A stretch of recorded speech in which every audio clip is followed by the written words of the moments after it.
All right, so we're back for the third video installment here. If you're watching House Government Operations and Military Affairs Committee, and we are going to be returning to committee bill with the draft number 230907, an act relating to miscellaneous changes to law enforcement officer training laws. Just to put this back into context, this is trying to put into statutory language the recommendations of the Domestic Violence Fatality Review Committee and the work that they did. So there were a couple elements that went to the judiciary. These were the elements related to Criminal Justice Council and law enforcement, a statewide policy around domestic violence. So happy to have Tim Devlin back in the witness seat after our week off. Thanks for joining us to walk through this latest draft of the bill. Also, just for context before Tim starts, sorry, Tim, the draft that's in front of you reflects conversations that Representative Boyden and I were kind of watching and participating in, but really the stakeholders from law enforcement leadership, the network, the AG's office, and others to try to iron out a compromise around some of the concerns that we heard in committee testimony when we first took this up, I think a couple of weeks ago now. So I think this is an attempt to reach as close to a compromise as possible, but we'll hear from different stakeholder representatives as we get into it. But I thought we'd start with getting back onto fresh drafts, words on the page, and have Tim walk us through that. So Tim, thanks for being here. Thank you very much for having me, Mr. Chair. For the record, my name is Tim Devlin, Legislative Counsel. And Mr. Chair, I'd just like to ask you, would you like me to kind of walk through all the amendments again, or really just kind of skip to the highlights, which really are literally highlighted here to indicate changes from the last iteration reviewed by the commission? I think it would be a good idea, since we had the week off, to at least kind of orient us to the whole thing that we're looking at this point. Yes, no problem. So in brief, this bill requires law enforcement agencies, sheriffs to adopt domestic violence involving law enforcement officer model policies and future versions of it. The author of this policy, the Vermont Law Enforcement Agency Board, or LEAB, will be required to update it. It'll also adjust law enforcement officer misconduct categories. One change you'll see here, before we had something in category A, it's now been removed. So really we have category B pertaining to misconduct to include a violation of domestic violence by law enforcement model policies. In category B conduct, I'll point out that specific language as it has been updated. So I'm reading from my past summary here, trying to conflict the two. Starting with the first highlight is just in the statement of purpose. Specifically just updating some of the terminology you'll see used throughout the rest of the bill. So the bill will include abuse of a family or household member as category conduct in particular. You'll see that from here. I should also know I just picked up a typo on line 13. I'll pick it up later. Apologies. So we'll start from section 1. First part of the bill, the reader assistance heading at the bottom of page 1, reads domestic violence involving law enforcement model policy. Section 1 amends Title 20 VSA 2365, changing the title of the section, which will now read domestic violence training, domestic violence, domestic violence involving law enforcement model policy. And this section has not changed at all, but I'd be happy to kind of continue to go through it. Section 1 amends 20 VSA 2365 and will require law enforcement agencies and constables who exercise law enforcement authority to adopt the domestic violence involving law enforcement model policies and any future updates to that policy. One note actually that you won't see here is the removal of the reference to the 2010 domestic violence involving law enforcement model policy. That will not appear because it's an omission essentially now. But that is one change I'd just like to bring to the committee's attention. Sorry, I lost my train of thought here. Moving on to section 2. And this is domestic violence involving law enforcement model policy revision. Again, has not been changed aside from the notation to the 2010 reference there. I think I've already summarized that, so I'll continue unless there's any questions about what's on the page of section 2 here. Okay. The next part of the bill, and this is starts on the bottom of page 3, the reader assistant heading on line 17 reads officer misconduct and transparency of information. There are some adjustments to the text here we'll see. Specifically, we have section 3 amending 20 VSA section 2401, the definitions under the CJC officer conduct. You'll notice if you compare it to the previous version, there was a reference to category A conduct that has been removed. And so now the definitions sections will read in a pertinent part. As used in the subchapter, skipping down to subdivision 2, category B conduct means gross professional misconduct amounting to actions on or off duty or under authority of the state that involve abuse of a family or household member, willful failure to comply with a state required policy, or substantial deviation from a professional conduct as defined by the law enforcement agency's policy, or if not defined by the agency's policy, then as defined by council policy, and shall include, skipping down to subdivision really H in part, attempting to cause or causing physical harm to a family or household member, or placing a family or household member in fear of serious imminent physical harm. I'll pause there for a moment. So to bring the committee back to the original version of this, so the changes really are that it's gone from a category A to a category B. The category B language was in there before. It was different. Sorry, let me just put that. Category B was there. The changes we had there before were simply the on or off duty addition. And there was a subsection H there as it is now. However, the previous iteration read a violation of domestic violence by law enforcement model policy adopted pursuant to the above section. So really this, as before, actually I should probably correct something in my introductory remarks here. This ties category B conduct to the actual act itself versus the policy being violated. So we're not talking about a relief from abuse order. We're talking about the act of abuse or. Yes, an attempt to cause or actually cause it.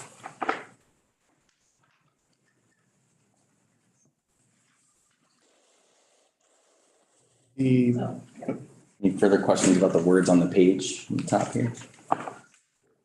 Okay, let's keep on. The next section, section 4, was an addition since the last iteration. This adds,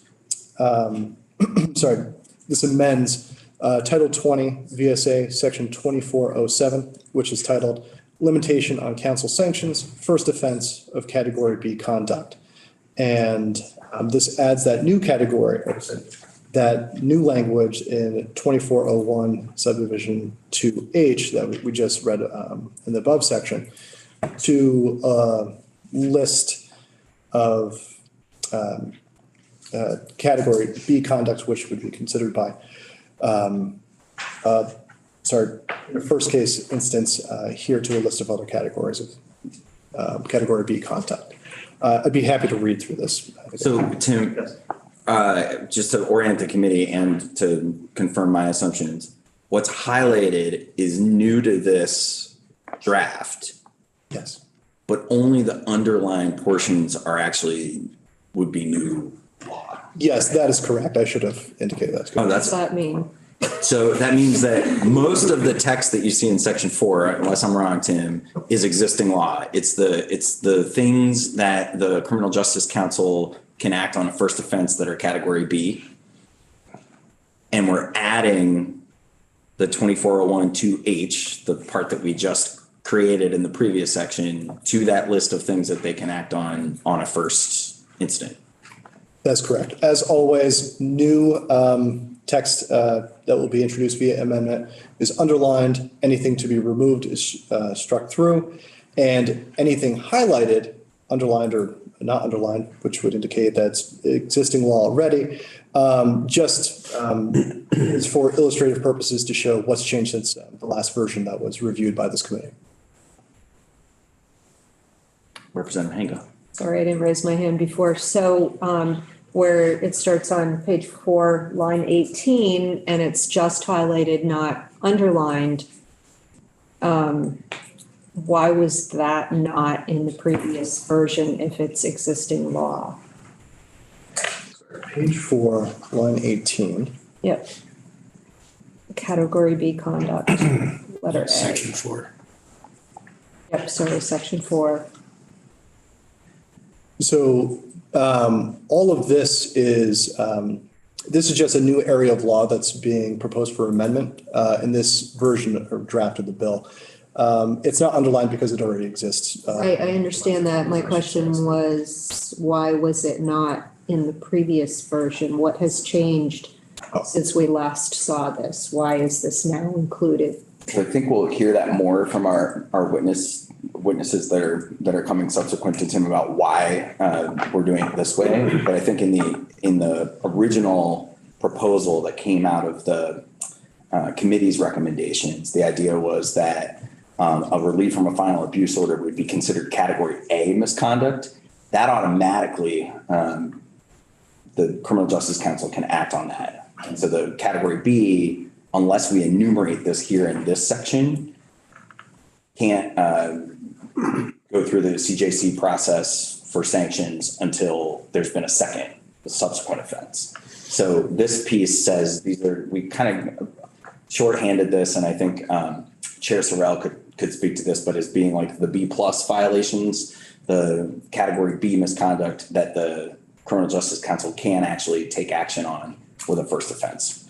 So we didn't address that at all because category A can automatically do that. But I think what we heard from a couple of the law enforcement leaders that testified was that a relief from abuse order isn't maybe appropriate totally for category A because of just the level of investigation that happens, that it's not criminal misconduct. So if we move that down to category B, but we also want the Criminal Justice Council to be able to just move forward with the process of investigating and potentially sanctioning an officer who's done that violation, we have to enumerate here or just say that they, we did discuss at one point just saying, blanket, they could use their discretion.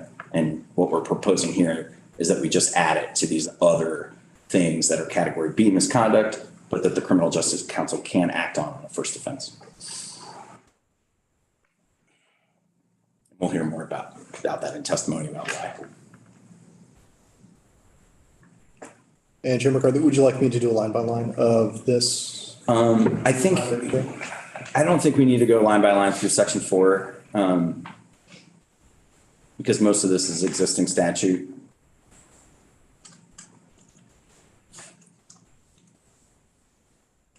If you could maybe, I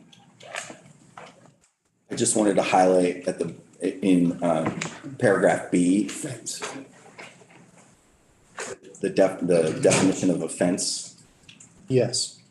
I'll just read it through right now.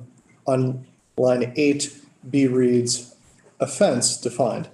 As used in this section, an offense means any offense committed by a law enforcement officer during the course of a law enforcement officer's certification and includes any offenses committed during employment at a current or previous law enforcement agency.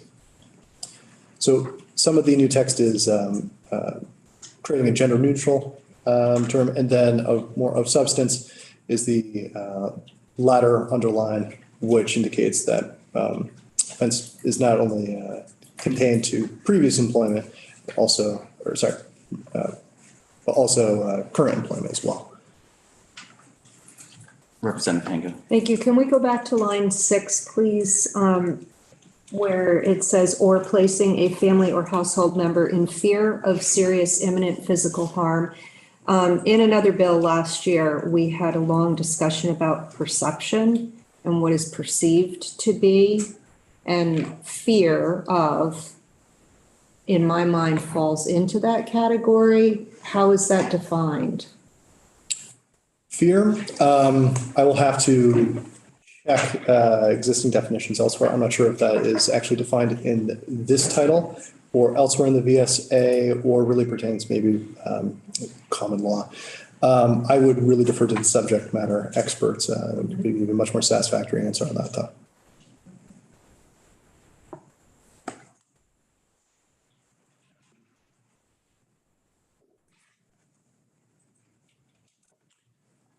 Tim, I think you, in the drafting, were asked to help encapsulate the acts or the subject matter of a final relief from abuse order here. I think it was as opposed to referencing a relief from abuse order itself as the sort of triggering act for the misconduct.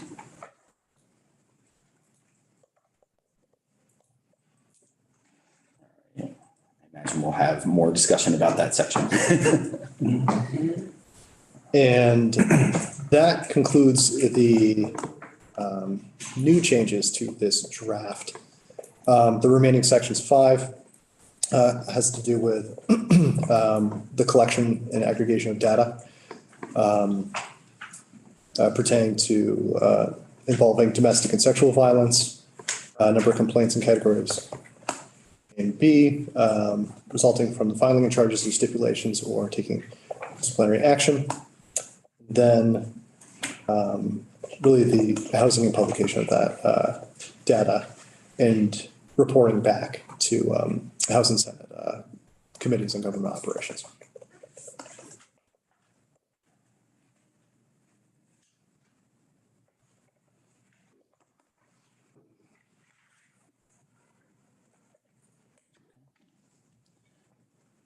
Any other questions about the words on the page?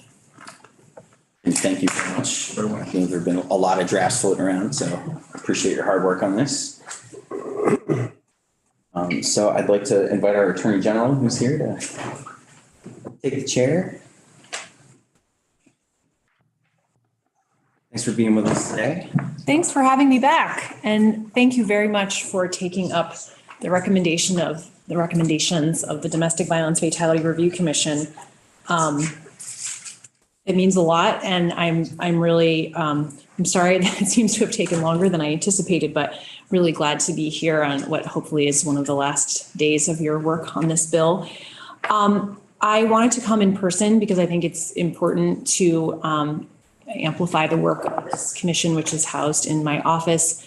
And I also have Erin Jacobson from our office, who has a subject matter expert and was involved with the work. So if you ask me a hard question, I'll defer to her. But I wanted to, that was a very helpful walkthrough, and I wanted to just identify my understanding is that there's really one area that the stakeholders have not all agreed upon. And that is whether or not off-duty conduct should be included. So to the extent that I'm correct about that understanding, I thought I would just address that today and say, when you look at the definitions in the definitions section of the law, you can see that the definitions refer to on duty. The problem in this context of domestic violence is that we know that domestic violence generally doesn't happen on duty, it happens off duty. So if you want to have this change be meaningful, you need to have it include off-duty conduct. So it's that simple. But I would say something else, which is I have seen the list of witnesses testifying, and I noticed that there's only 2 women testifying, and we see a lot in our world of a lot of men are running things and not as many women are running things.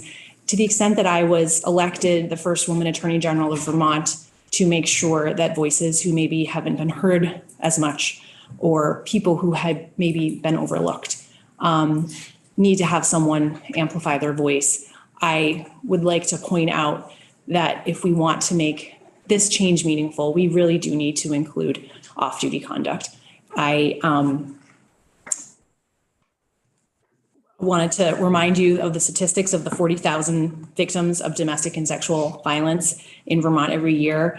When you look at all the different crimes that might be considered category A or category B conduct, not they're not all crimes, but that doesn't cover 40,000, right? Obviously not, the 40,000 is the general public, but what I look at when I look at those definitions is something's missing, and it's this story is missing when I look at the definitions right now. And if we are able to include the off-duty conduct, that story is there. The 40,000 victims in this small sliver of the perpetrators is there. So it's really important that we come back to what we know and what we want to see changed. And to have it be meaningful, we really do need to include the off-duty conduct. That's what I would just emphasize. Representative Hank.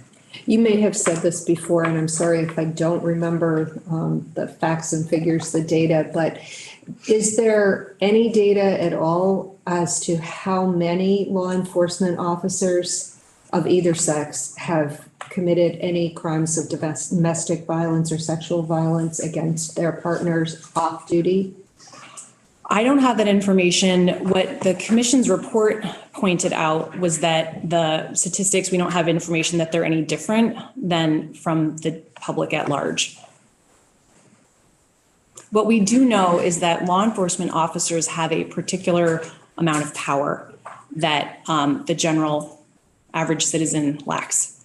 And especially in a small town, if you are a victim of domestic violence and the perpetrator of that violence is a law enforcement officer, how hard it would be to go where you needed to go for help, which would be the very law enforcement office where your abuser worked. And what if you worked also at that law enforcement agency and you wanted to make a complaint and you felt ashamed, or you felt like your job would be somehow in jeopardy? There's a lot to the story of when a law enforcement officer is involved with domestic violence, which is why it was one of the recommendations made by the Domestic Violence Fatality Review Commission.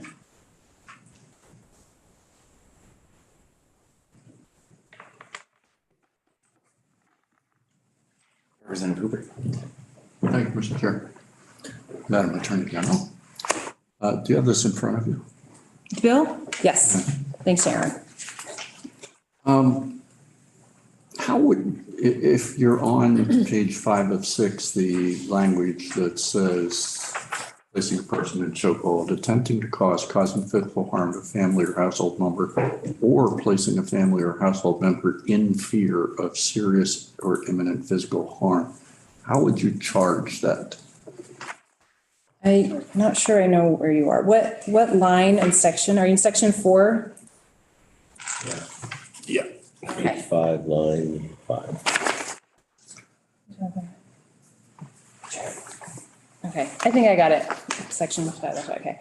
Very good, first offense. I'm going first. It would help if I brought my glasses. I can make it bigger. The magic of technology. I mean, I realize this is not a judicial process, but I would imagine that there should be some kind of appeal avenue. And What's your question? how would you charge it? The placing a family or household member in fear of serious imminent harm. Well, I would tell you my process would be I would go to the green books and I would see what the options are. So I don't want to tell you I don't want to say off the cuff. I would want to look at the facts and look at the options. Is it, I don't know. I guess I can't answer your But question. just the language just seems so broad. So you have concerns about the language being so broad? Maybe Yeah. someone else can, oh wait, I know what the answer to this question is. Isn't this the language from the RFA? Oh, they're nodding. I got it right. This is the language from the RFA. It's already in statute. That's what we mean when we're adding the RFA language, that's where it is. That's where it is. Got it. Representative Hanka. And this question is for Tim. If it's already existing statute, then why is it underlined? So I think what Go ahead, Attorney General Clark. I think when, well, Ledge Counsel can probably answer this better than I can, but when they're putting together a bill, they don't include sections that haven't been changed.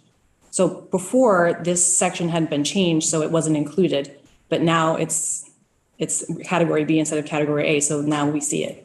Where before we didn't because it wasn't being changed, right? So I think us being off for a week it makes it a little hard. So I just want to take everybody back in time and remember that where we started with this was saying, if there's a relief from abuse order, a final relief from abuse order, that is category A misconduct. That's where we started with the original draft. And hearing some of the concern about a final relief from abuse order is not crime the way the other category A misconduct lists is. So we heard that feedback. So we'll hear more about this, I think, from testimony from the network and from law enforcement leaders and from the Criminal Justice Council. But what we're doing here is saying this same behavior that would be captured in a relief from abuse order is now being considered category B misconduct if we adopt this draft that's in front of us now. Not category A and not a relief from abuse order, but the behavior, the same behavior that's in statute that results in a relief from abuse order, that could be considered category B misconduct by the Criminal Justice Council. So in terms of the sort of like due process that we're talking about here, so this is conduct by a law enforcement officer that could be considered for a potential sanction by the Criminal Justice Council. And we'll hear from Chair Sorrell next with more context about how this works and can answer questions about that. But the feedback we heard was this didn't rise to the level of category A, but we wanted to continue to sort of have the behavior that would result in an RFA be covered as category B. And that's what this attempts to do. So while the Attorney General is saying this description is in the RFA statutes, right now it's not in current law as category B misconduct or category B conduct, excuse me. I keep saying misconduct, I should be saying conduct.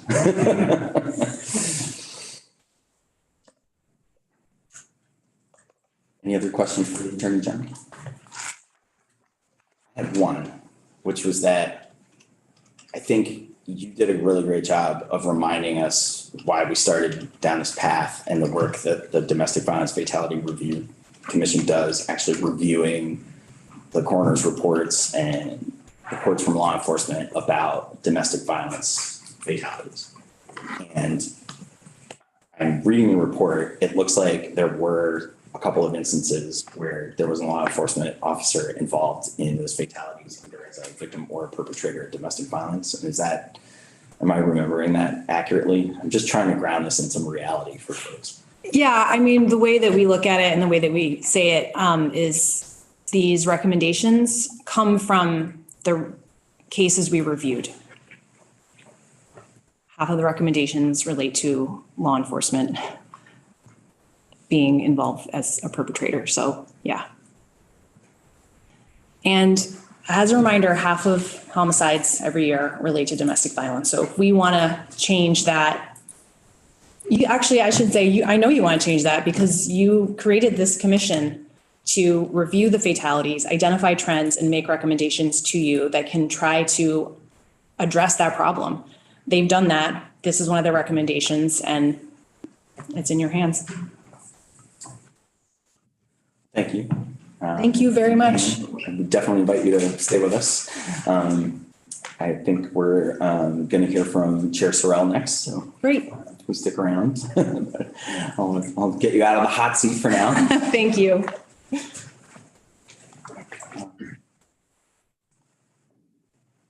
Chair Sorrell, welcome back. Yes, Mr. Chairman. First of all, thank you for inviting me to come and offer some testimony. I'm not sure what's going on in Montpelier, but it's been snowing at least 2 inches an hour in Burlington for the last 3 hours. And so I'm happy to be in my basement rather than on the interstate right now. I have a few comments, a couple of questions, and then a request for you, and happy to answer any of the committee members' questions.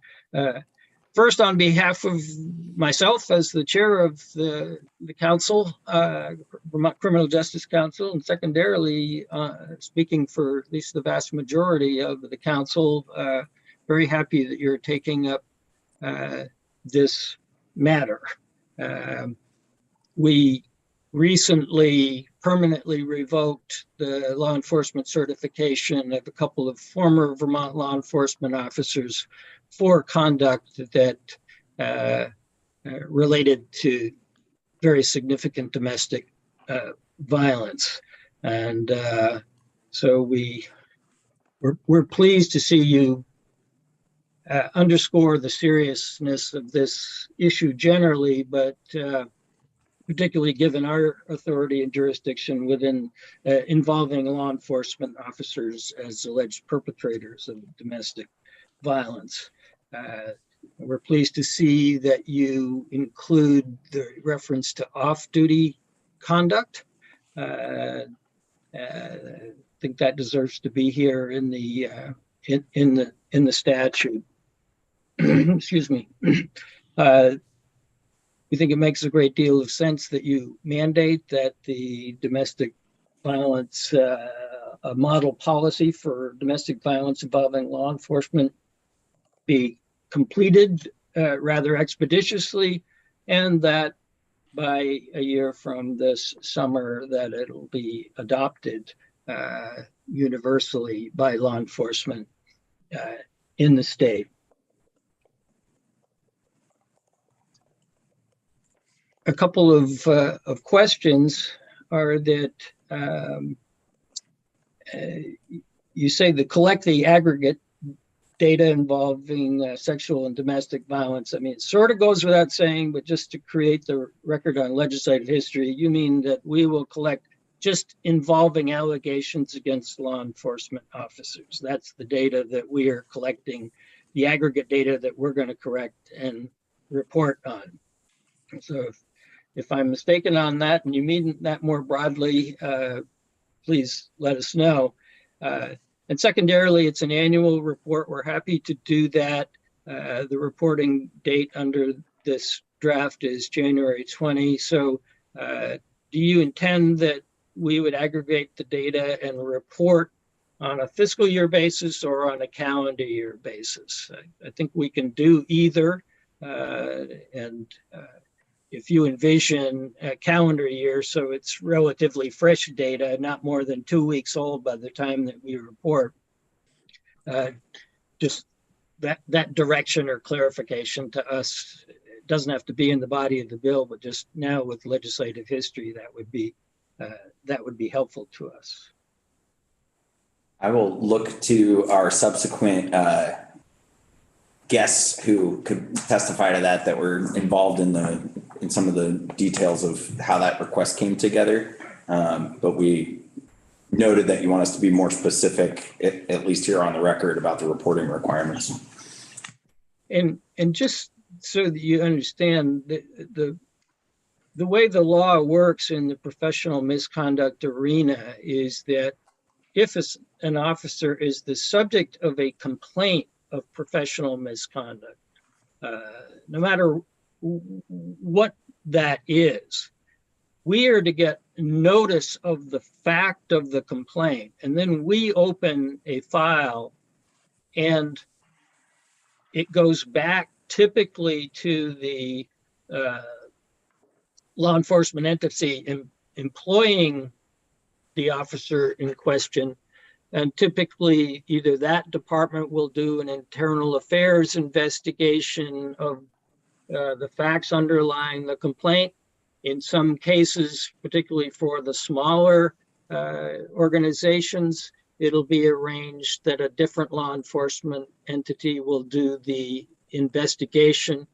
Clearly, if it's a supervisory officer, particularly the police chief or a sheriff, for example, then it should go to a different entity to do the investigation, so that the investigation of the boss, if you will, is done by some outside, arguably more neutral agency.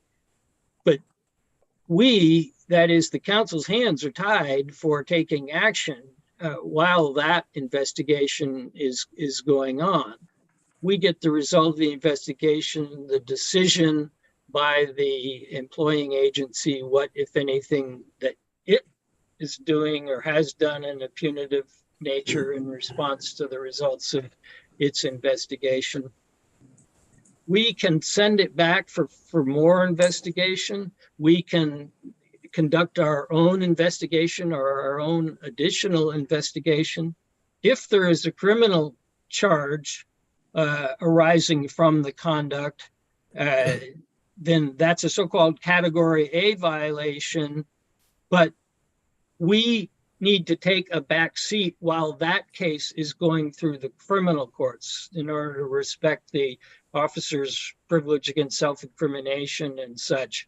So it's entirely possible that we will have a file which is months and months or more in our file without us taking any action on that, because we're waiting for others to take action, whether it's in the courts or by the employing agency or the investigative agency. So on this aggregate data, when we report that, if we get a complaint, let's say we're going on a calendar year basis, if we get a complaint that comes in December 1st, all we might have is a complaint that Officer John Doe is the subject of a complaint of professional misconduct relating to a traffic stop or something of that. But we will have nothing to report to you as to any actions that we have taken, because we, in all likelihood, would not have taken any actions by that point. And then just a little bit, maybe more detailed than you want, is the way that we work internally is we have a professional regulation subcommittee. It's 5 members, and they meet typically weekly or bi-weekly. I think right now we have roughly 40 plus open files. And if the Professional Regulation Committee makes a decision that there should be some disciplinary action taken, the individual who's the subject of it has the right under our bylaws, our operating procedures, to appeal for a contested hearing before the full council. And so in order to maintain essentially protect the due process rights of the individual who's the subject of a complaint, we do not permit the members of the Professional Regulations Subcommittee, those 5 members, to participate in the hearing before the full council. And in fact, the council members, including the chair, do not receive any notice of the name or any of the specifics of a complaint against an individual officer. So I can't tell you right now the name of a single officer of the 40 plus who are the subject of a complaint, a file that's in an active file that we have, so that ultimately I'm able to chair a contested hearing before the full council. So you just asked for aggregate data, obviously without names and such. We can generate that, but we are not in a position to disclose much publicly before we, that is the full council, has ultimately been in a position to take action. So just sort of an explanation for how that process goes. But so just Chair Sorrell, to clarify your comments there, am I correct in understanding that the request for the aggregated data doesn't in any way change or violate the structure that you have set up? You're correct, Mr. Chairman. It does not at all. Great. I just want to make sure we're not asking you for something that would mess up the firewalls that you built. No, you're not. And my guess is, I mean, it would be a matter of first instance when we get there, but because we have any number of cases that roll over into the final year, we would probably give you a report that indicates the cases filed during the year on which we're reporting within the following year, and the ones that we have completed action on, so you can sort of understand better how many cases we are moving through that involve allegations against law enforcement of sexual violence or domestic violence. The council really took no position on whether it should be a category A or a category B violation, and the law enforcement and the AG's office and the Network Against Sexual and Domestic Violence got together and worked out this compromise, having it be a B. The ask that I make of you relates to that final point, that it being in category B, you add the situation involving domestic violence as a category B, and one of the exceptions in B to go along with the use of excessive force, a failure to intervene when another officer is using excessive or illegal force. In those limited situations, we are able to take action on a first offense, category B. But predating the creation of the Criminal Justice Council, this idea of one bite of the apple for all other category B violations, there's an awful lot of conduct that constitutes category B violations. And already in the statute, it talks about category B involving, quote, gross professional misconduct. And we have, just in the last several months, we've terminated or permanently revoked the certification status of 4 former Vermont law enforcement officers. And in a couple of them, they were category B second violations.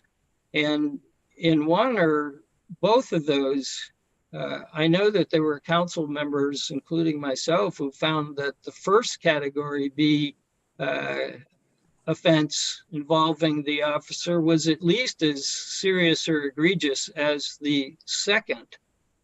And sort of shaking or scratching my head a little bit about why the council's hands are tied in the case of gross professional misconduct. Even though it's a first violation of category B, we cannot take action. And let me just give you a brief scenario that's not a wild one. But let's say that an officer or officers are involved in conduct off duty. There's been reports in the media, for example. I'm not trying to prejudge or judge any case that's just in the early stages, but of off-duty conduct, which is at least arguably appalling, at least arguably calls into question whether the officers can be fair and impartial in their performance of their duties. And let's say that an officer or officers in question are taken off active work by an employing agency, and while an investigation can be done. And let's say that after the investigation is done, that the employing agency decides to terminate the officer, or to say to the officer, we're going to move forward to terminate you. But if you resign, you can resign by mutual agreement. If that situation should take place, that former officer of the agency that he or she has parted company with or been terminated from can turn right around and go to work for another Vermont law enforcement agency, and the council may take no action on the certification status of that individual. Representative Chase has a question. Clarifying what you just said, may take no action or may not take action? Well, if I've misstated it, our hands are tied. We can do nothing involving that officer's certification. Thank you. And so Chair Sorrell, your ask for us is that instead of enumerating this as an additional exception to the sort of 2 bites at the apple rule, that we consider just saying category B, professional misconduct or gross misconduct could be considered on a first complaint. Yes, but I would qualify that, Mr. Chairman, by saying that I think by underscoring legislatively use of a chokehold, failure to intervene, the conduct that would give rise to a relief from abuse order, which is the language you're talking about now, is just sort of underscoring conduct that in the eyes of the legislature is gross professional misconduct. I don't think it's wrong to have it there, but if the legislature is going to continue in the category B arena without giving it to the discretion of this council, with the right of somebody aggrieved by the action of the council to go to court and say it wasn't gross professional misconduct or whatever, it's not like the council is the final arbiter. Why tie our hands? So we brought this up before the council. The only ones who spoke were in favor of this expansion of the council's authority, including, I don't want to speak for General Clark, but the Attorney General's office. And I think if you ask the network folks, they're in favor. And the others who spoke, every single one of them was in favor of this ask. So that is the ask, that you consider striking the prohibition against us taking any action on a first category B, allowing us to look at the underlying conduct, see how really serious it is, and when appropriate, do something which might not be permanent revocation, might be a suspension and with some additional required training or such. So that's the ask for you to please consider, and we obviously will respect whatever decision you make in response to that request. Well, I think that's a good segue, unless the committee has any burning questions for Chair Sorrell right now. We have a couple other people that I want to have testify on this today. We're obviously not going to take action on this afternoon because there's a couple of pretty big open questions, but I am committed to trying to get this out by the end of the week. So I want to invite Sarah Robinson from the Vermont Network to take the witness chair. I believe you've been deep in the conversations with some of the other stakeholders, and gladly appreciate all of the work that you put into this as well. So yes, thanks for being with us. Happy to be with you. Thank you for having me back. For the record, Sarah Robinson, Deputy Director at the Vermont Network Against Domestic and Sexual Violence. So following the last committee conversation about draft 2.1, the network met with a group of stakeholders, including the Attorney General's office, the Department for Public Safety, the Vermont Criminal Justice Council, Chief Burke from South Burlington. I don't think I'm missing anybody. And those conversations were really helpful and productive, and definitely were able to clarify for us mostly areas of common ground, and then clarify the area of the one remaining kind of area of disagreement. So as a result of these conversations, you see largely the language that's in front of you today. I'd like to highlight some of the important changes. As Attorney Devlin discussed, this new draft removes from category A the issuance of a final relief from abuse order, and instead adds to category B the conduct which forms the basis for the issuance of the order. So the language that Representative Hango was wondering about and that you see throughout the bill, I'll just highlight that for you. On page 4, lines 11 through 13, attempting to cause or causing physical harm to a family or household member, or placing a family or household member in fear of serious imminent physical harm. So this was actually a request from the Department for Public Safety, and their feeling was that rather than the issuance, I don't want to speak for them, but I think I can represent this, and then they can correct me if I get this wrong. Rather than adding the issuance of the order itself, they wanted to ensure that it's actually the underlying conduct of the order that was added to category B. So what we did is found the language of that's in Title 15, Section 1103 and 04, which are the relief from abuse order statutes. And that language of subsection F, 11 through 13, is that exact language. So in order for a relief from abuse order to issue, the court has to find that an individual has attempted to cause or caused physical harm to a family or household member, or placed a family or household member in fear of serious imminent physical harm. So that is where that language comes from. So rather than the order itself being referenced, it's really the underlying conduct that gives rise to an order being issued.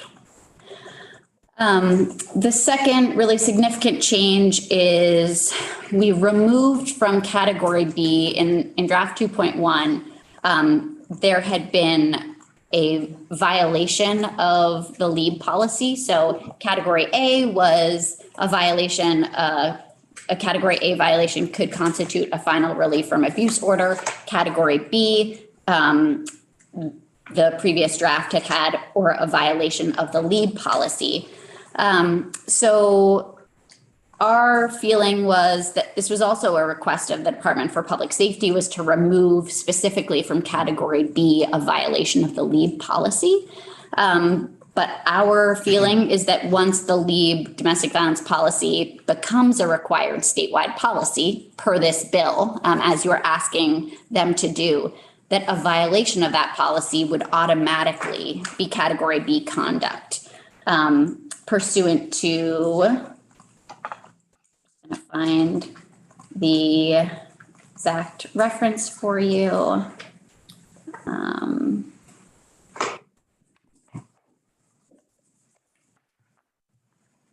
Sorry, just up of finding it. Because a category B violation can be a violation of a statewide policy. And so that would automatically be a violation of the LEAD policy, would constitute a category B violation. And then there's this question of 20 VSA 2407, which Chair Sorrell just referenced, but that is kind of new language.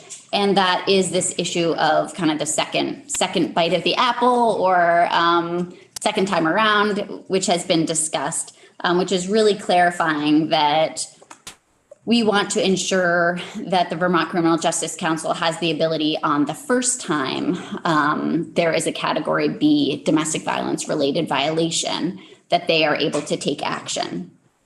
And this is really incredibly important because officer involved domestic violence is already very highly underreported. There are huge barriers to people reporting violence from a law enforcement officer. And it's really essential that when it is reported the first time, that our systems are able to respond. And in our conversations with stakeholders, I was saying, you know, the reality is there is no second time. If someone reports and nothing happens, a survivor is going to mistrust that system and will not be returning to that system to report. So among the stakeholders, the one piece that there is not consensus on is this off-duty language that would, and we feel like this is especially important because we want to ensure that domestic violence that happens off-duty does constitute a Category B violation. Both abuse of a household or family member or a violation of the leave policy that might happen off-duty. And so leaving it kind of where it is in the current version that you're looking at ensures that both could be considered, off-duty violations of either could be considered by the Criminal Justice Council. So we feel like it's important that that's left where it is. And I did want to respond to something that I heard earlier in the conversation, which I think it was Representative Hango, which was a great question about how often officers engage in domestic or sexual violence. And the reality is that there isn't great data on that. It's one of the things that gives rise to this recommendation from the Vermont Fatality Review Commission is that we want to have a better understanding of that. We don't have any reason to believe that it's any more likely to exist within that population than the general population. But what I can tell you, because this is all public, is that, just over the hill, not so long ago, there was a officer from the Berlin Police Department who in his, while on duty, in his police cruiser with his service weapon, went and shot and killed his former partner and then killed himself. And so we know that this is a problem not just in the rest of the country, but this is a problem here. And we certainly feel like this bill is one very small step, but an important step to addressing this issue. And we thank you very much for your time. So I'm happy to answer any questions about the particulars of the language or the contours of our conversations with stakeholders, if that would be helpful. Representative Waters-Evans. Thank you. So I'm wondering about this language, the one that you just read, attempting to cause or causing physical harm to a family or household member. So that was directly used from this. From abuse order statute. Okay. So does that then exclude, by the nature of saying that, intimate partner violence that doesn't involve someone who's like within that household or a family member? It's a really great question. And the answer is no, because the way that Vermont statute defines household member includes current or former dating partners. So they don't have to physically live in the same household to be considered a household member under Vermont law. Okay. Our household member our household member definition is very expansive for that exact reason. Oh, okay. Yeah. Thank you. Yeah. And I can give you that reference too. Sorry, what was that? I was just kind of thinking out apologies. I was just curious if we could see that language of the definition of household, just to understand under that umbrella. I'm happy to do that right now. Just looking in Title 15. So it's Title 15, Chapter 21, 1101. So household member is defined 15 VSA 1101. Household members means persons who, for any period of time, are living or have lived together, are sharing or have shared occupancy of a dwelling, are engaged in or have engaged in a sexual relationship, or minors or adults who are dating or who have dated. Dating means a social relationship of a romantic nature. Factors that the court may consider when determining whether a dating relationship exists or existed include the nature of the relationship, the length of time the relationship existed, the frequency of interaction between the parties, and the length of time the relationship was terminated. So you can see that includes current or former partners. Okay, so that's like very expansive on what somebody would typically think what household would define, because they're speaking to people who had previously lived within a certain domicile, not necessarily the ones immediately there. Or previously dated. Yeah. Okay, so that's, it puts the context in a better frame for me here. I just didn't know that it was that broadly defined within the statute. Thank you. Would that include a partner's former partner kind of thing? Like if there was animosity in that situation? It's a good question. It would be the ex-partner that would be considered the household member, but I believe what you may be getting at, Representative Chase, is a great point, is that sometimes domestic violence is targeted towards new partners of former kind of after there has been after an abusive relationship. And so, it is our understanding that any kind of domestic violence targeted towards a former partner or maybe a new partner of that former partner would likely be covered in what the LEAB will develop. Certainly it would be our recommendation to the LEAB that would include that because we view that as kind of harassment of an ex-partner. Did I answer your question? I think so. Okay. Thank you.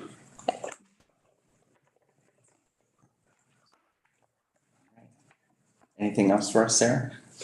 I don't think so. Invite Chief Burke up to offer us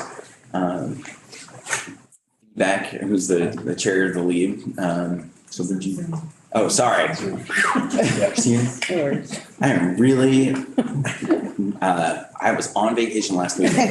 So Chief Burke on Zoom. Thank you for being with us again. Oh, thank you. I appreciate it. Can everyone hear me okay? Yeah. Excellent. Good afternoon. Thank you for the continued opportunity to provide testimony on this bill. For the record, my name is Sean Burke. I have the privilege of serving as police chief in the city of South Burlington. I also serve as the chair of the Vermont Law Enforcement Advisory Board, or more informally referred to as the LEAB. The initial testimony on this bill led to a thoughtful stakeholder conversation about the intersect of the Domestic Violence Fatality Review Commission's recommendations and the law enforcement professional regulations as outlined in Title 20. The Law Enforcement Advisory Board is prepared to begin work on the model domestic violence policy immediately. The proposed effective date of July 1, 2024 will allow the LEAB sufficient time to do this work. The Vermont law enforcement community is supportive of the proposed revisions brought forward by the network and the Attorney General's office that you're reviewing today. As a profession, we are still concerned with the placement of the proposed off-duty language in subparagraph 2 of Title 20, Section 2401. If off-duty is added to this section, there is little definition as to what substantial deviation from professional conduct as defined by individual Vermont law enforcement agencies would include. Both the State Model Internal Affairs Policy and the Council Professional Regulations Subcommittee procedures have definitions related to unprofessional conduct, which are more clear. Both of these policies rely on the statutory framework of Section 2401, which is under review today. To offer an agency example of how this is confusing, the South Burlington Police Department's rules and regulations have 41 different conduct standards. Of these 41 standards, there are 11 which could easily be subject to internal affairs investigation and potential reporting to the council, regardless of duty status. Such examples include conduct unbecoming an officer, criminal conduct on the part of an officer, and improper use of one's official position. The remaining conduct standards, which would not fall into the intent of Title 20 as it was originally engineered, would include standards related to tobacco use, reporting defects to city-owned property, political activities, and recommending private services. The law enforcement community wants to see either clear statutory language directly aimed at making domestic violence-related conduct actionable as Category B first offense violations, regardless of duty status, or reliance on the model policy language as the statute currently provides. If there is broader interest in opening Category B conduct for potential professional regulation review, then a fulsome evaluation and rewrite of the statute would likely be needed. Again, thank you for this opportunity, and I'm happy to answer any questions you may have.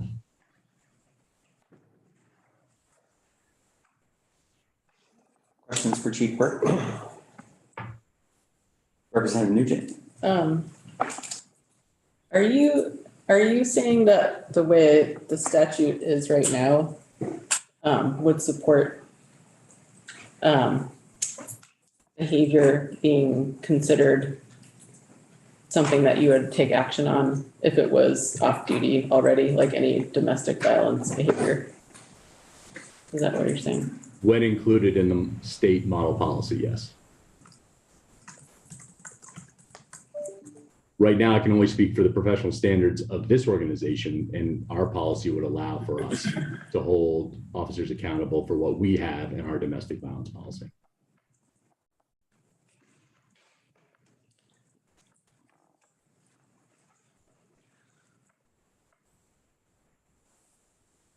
So Chief, could you, what I'm trying to tease out and square the circle is, we've heard from the network and other folks who have worked on this that are saying, so Category B is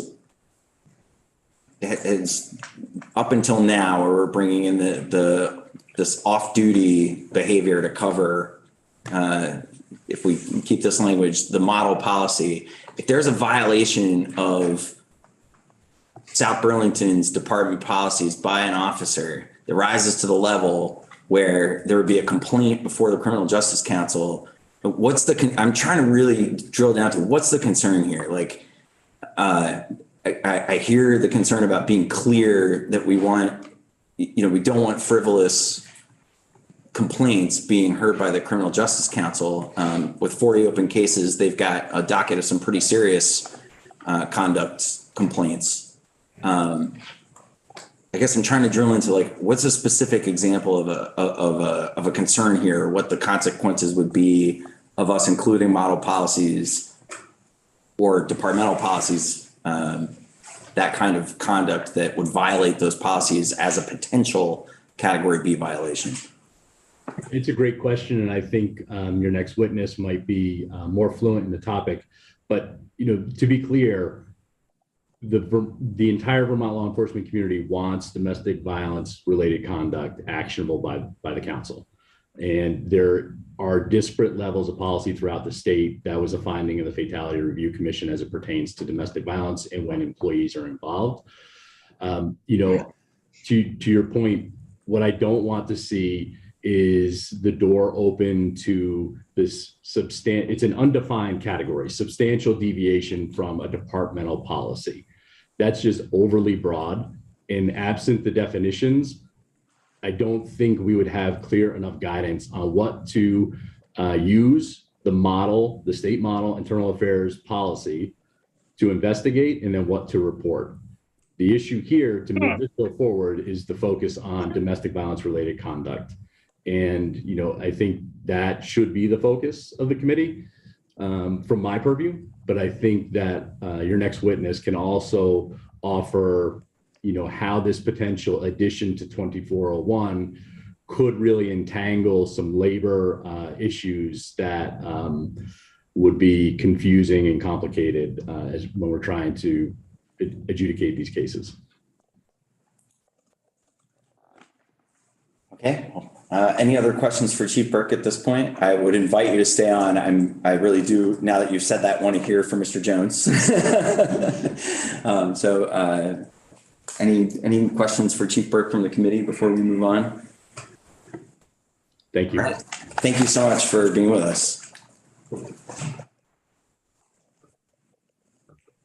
Mr. Jones, thank you for joining us and for your patience while we have been having this discussion. Appreciate you being with us this afternoon. Well, thanks for having me, and good afternoon, everyone. My name's Tucker Jones. I'm an attorney at the Department of Public Safety, and I don't believe I've testified in front of this committee this session yet. So hello, Mr. Chair, and hello, representatives, and thank you for having me. this afternoon. I am, Mr. Chair, mindful of the time. I think you were planning to wrap up at 3:45, so I can just be as brief as I can. Is that all right with you? I did try to buy us a little bit more time. So, and also I think that since there are a couple of open questions here that I want to make sure we get resolved, we're not going to try to do a markup today. So we definitely want to hear your testimony. Yeah, no, that's great. So speaking about draft 3.2, 230907.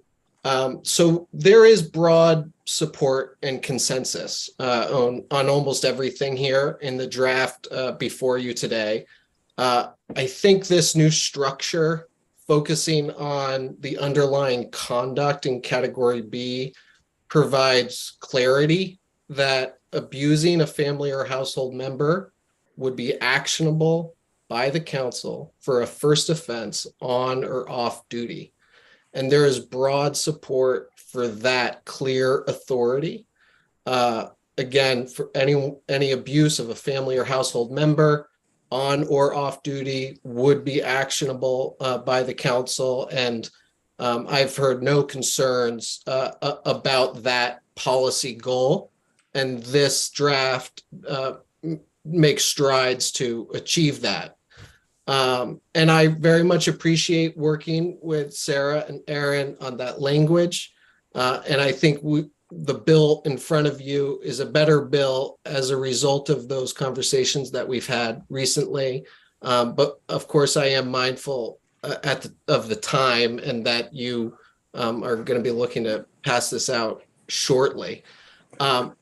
So in this draft, the Department of Public Safety does recommend a different placement of the words off duty on page 4, but not to change the effect as it relates to the actionable conduct for abusing a family or household member. It's a different placement, not a removal of understanding that off-duty conduct would be contemplated here. And, you know, in our conversations about this bill, I said it would be expected that this would be happening off-duty and not on duty in most instances, and it would probably be the exception, perhaps, that abusing a family or household member would be happening on duty.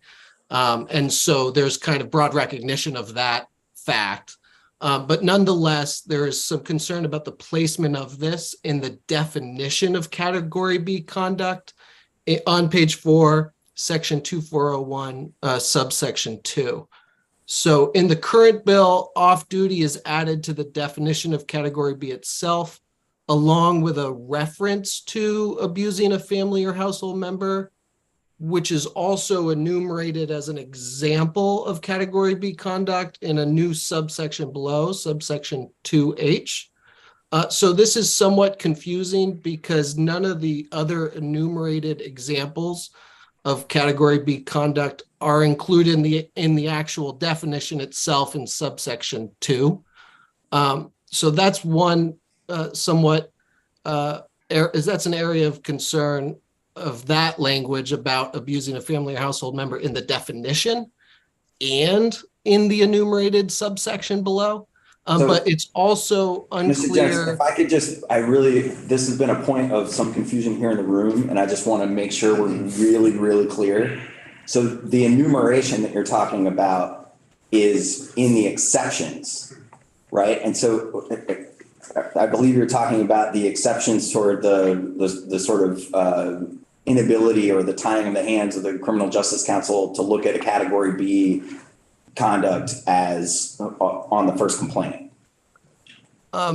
No, what I'm referring on page 4, I'm referring to the definition of category B conduct itself in 2401 subsection 2. And the way subsection 2 is structured is that it says category B conduct means, and then there's this somewhat long explanation of what it means for a policy violation. And then it gives A through A, B, C, D, E, F, G examples of what would constitute a category B conduct already. And so they're basically examples enumerated below. Section 2407 is the section that deals with the exceptions for the first offense. And the language is added there as well, but that's on page 5. Okay. So it is somewhat confusing on page 4 because you have this definition and it's a broad definition that describes the type of gross professional misconduct amounting to essentially a certain policy violations generally. And then it gives you A through H now of examples of what those are. So for example, the legislature added the use of a chokehold as an example of category B conduct that would be part of policy violation here. And now what the committee is doing in this bill is adding another example that abusing a family or household member, essentially, subsection H, is a new addition for category B conduct. But it's somewhat unclear that we're using this example as well in the definition in subsection 2 itself.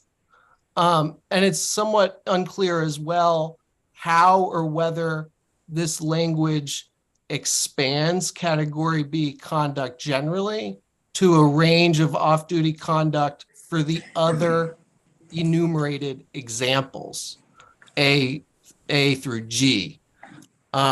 So the consequences of that broader expansion just have not been vetted yet. So we did propose some alternative language that attempted to achieve the same policy goal by saying in subsection 2, category B conduct means gross professional misconduct amounting to actions on duty or under authority of the state or both, comma, except as provided by below, comma, and then in subsection H, we specifically state at the end of that clause relating to abusing a family or household member that it applies on duty, under authority of the state, or off duty first offense. So it's just, it's alternative language, but it's designed to be clear to preserve the fact that abusing a family or household member would be actionable off, even if it's off duty, which we may perhaps expect it to be in the first place. Representative Waters Evans had a question. I feel like my brain is going to explode. Thank you. Okay, I'm just trying to figure this out. Could you explain what is the concern or the detriment to including this language the way it is right now? Like what could be a possible undesirable outcome from having it as it is? Sure. Well, first of all, I apologize if I am the one who's going to make your head explode, because that's not my goal. It's not. That's it's not relating to. That's just the way I relate things. We're just not used to this. Yeah, but the question is, so I would ask these two things. Well, I have a question for you. That's my first question. What would be the outcome of this? That would be something. Like I understand you're saying things about repeating it and the list and all of this stuff, but it doesn't seem that confusing to me personally. That would be my first question. So I don't know what the negative outcome would be. And then my second question, which I'll ask now, but maybe you're not the right person to answer it. But earlier, when Sarah Robinson was testifying, she pointed us to the section, it was 15 VSA 1101 that had definitions in it, to explain the definition of household members to us. But I noticed that earlier in that section, it defined what abuse means. So I'm wondering if that definition of abuse applies to line 3 in that section number 2 that says category B conduct. Sure. That making sense? Sure. Okay. And I don't think I'll have a good answer on the second question, but I'll just start with the first. Sure. Thank you. The concern here is that the Act 56 structure, Act 56 was the bill that, the act that revamped the professional regulation scheme for the council, specifically delineated between certain criminal conduct and then certain conduct that officers engage in on duty or under authority of the state to make it actionable from a professional regulation level. And the way Act 56 is structured is it's entwined with the employer discipline scheme as it relates to the employers are doing the investigation and essentially have their own disciplinary authority. And then Act 56 through the council has its own set of delineated criteria of when the council would be taking authority. And right now, everyone understands the current structure.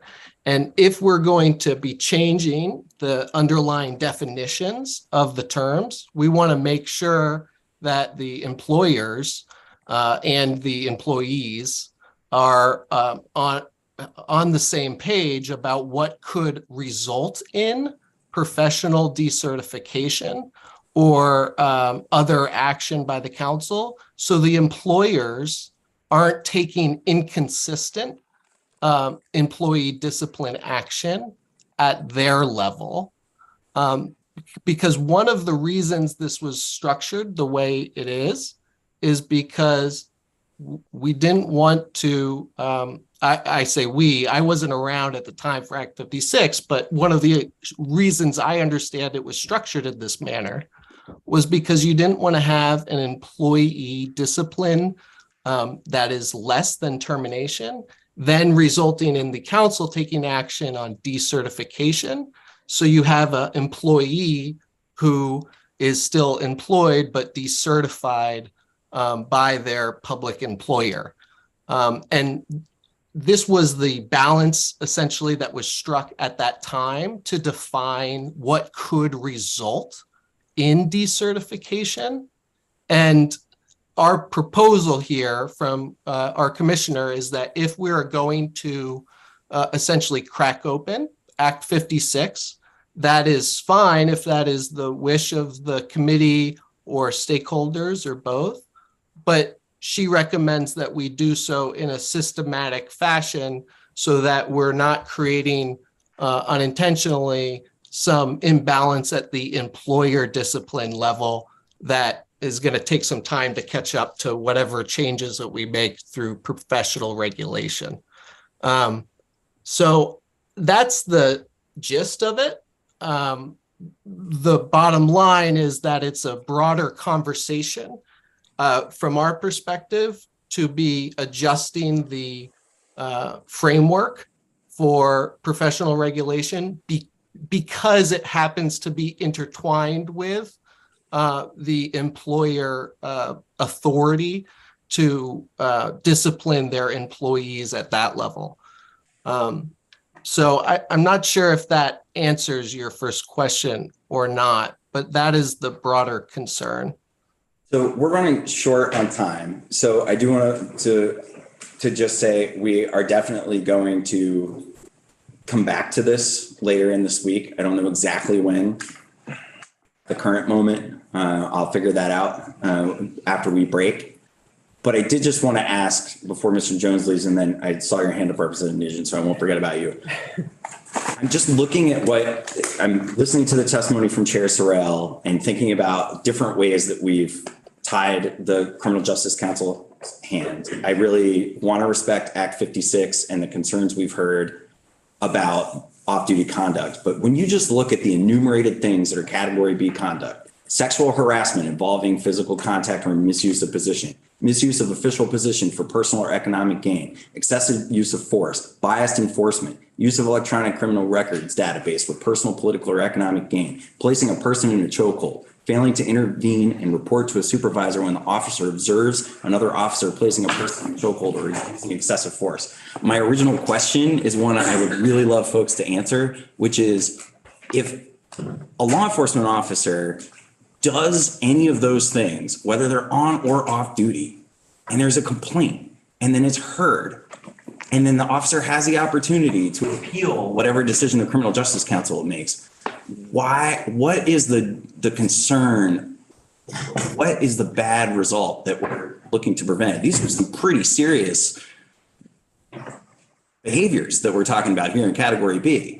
So I guess I don't know, Mr. Jones, if you're prepared to answer that level of a question right now, but I just look at these things and I just think giving the Criminal Justice Council the ability to take a look at these behaviors, if they're committed, whether they're on or off duty, might be worth considering for this committee.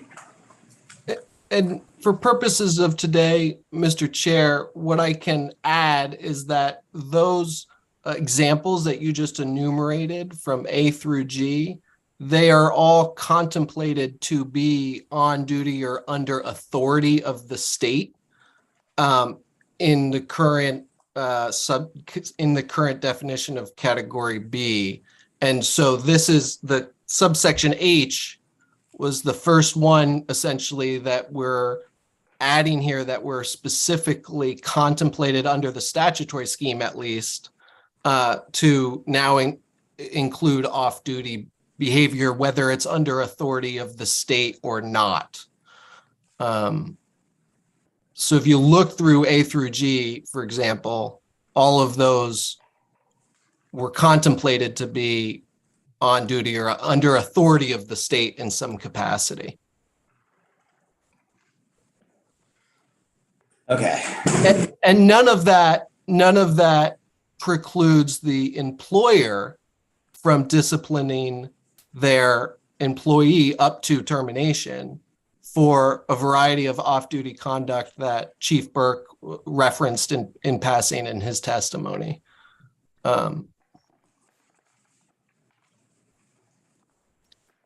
Okay, Representative Nugent, you have a question?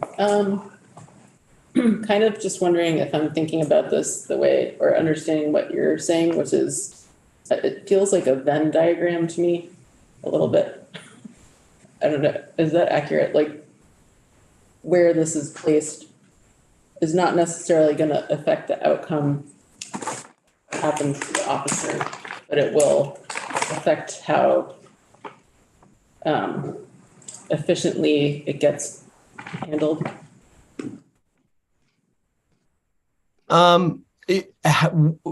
In terms of the placement of the phrase off duty?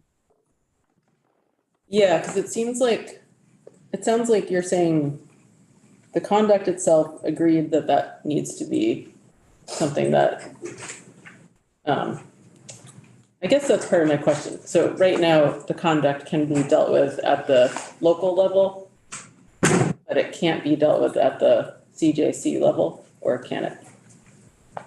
So certain off-duty conduct now would be actionable by the employer, whether it's on duty or off duty. And one of the examples that Chief Burke gave is unbecoming conduct, and it could result in disciplinary action by an employer up to termination. The category B conduct is currently written as specific to on duty or under authority of the state.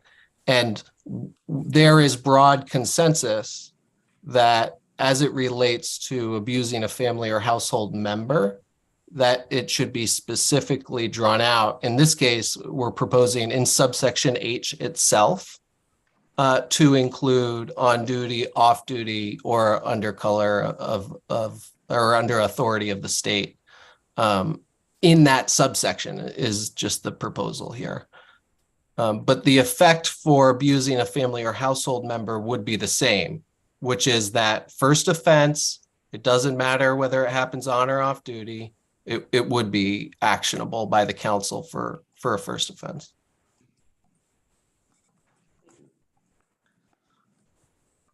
I'm not sure if that answers your question.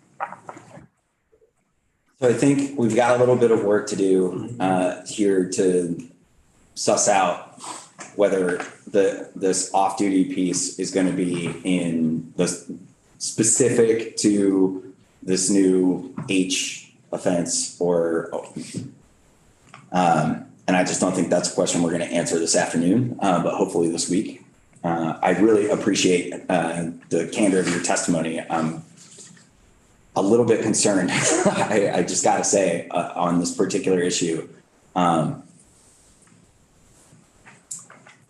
would have thought it would have been easier to come to consensus with this particular piece of legislation.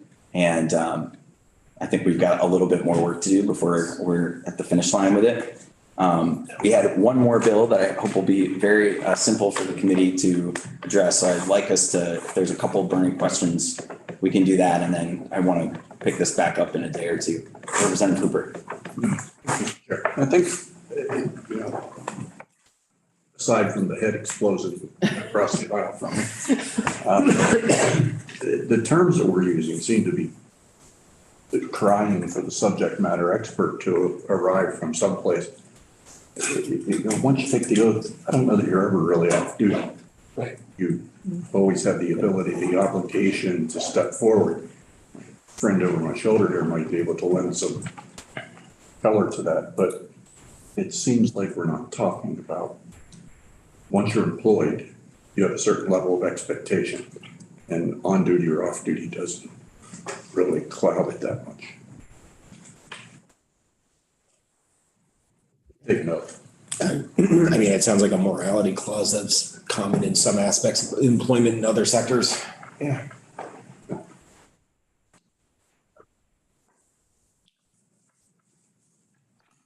Representative Hicklin. Just to add to the confusion, I think it's important, and maybe what Mr. Jones is trying to describe is what the initial intent is or was of A through G. And if we are looking to change that, then that is a big change.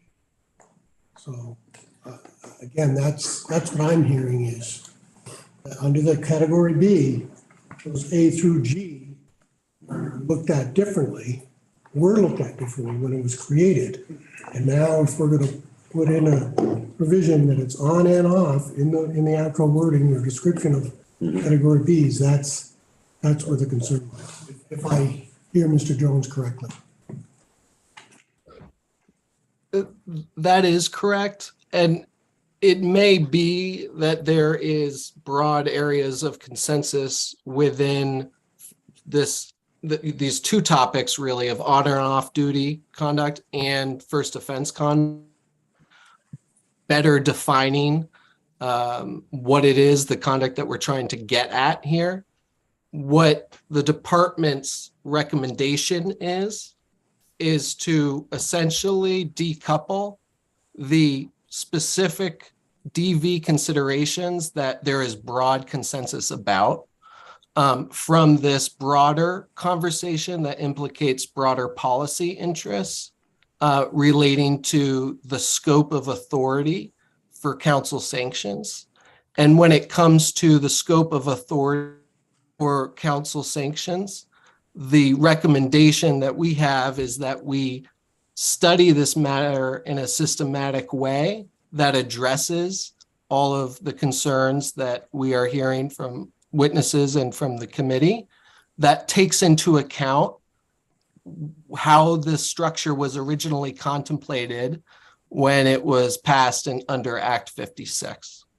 So that's the proposal. It's not to say that there is necessarily broad disagreement about that, but rather to make sure we're doing it in a thoughtful and systematic way, as opposed to tacking it on to this DV specific bill. So I think we're going to dig into this a little bit more over the next couple of days and come back to it. Really appreciate Mr. Jones, you bringing the department's perspective on this. I think we're pretty far away from consensus on which direction to head in on this specific area of disagreement. So we'll put a pin in it for today. I want to give the committee 5 minutes just to take a deep breath, and then we're going to come back and we're going to take up what I think is a very, very simple bill that we can act on in the next day or two, but we'll get an introduction and a little tee up of H-178 when we come back. So we're going to go off live.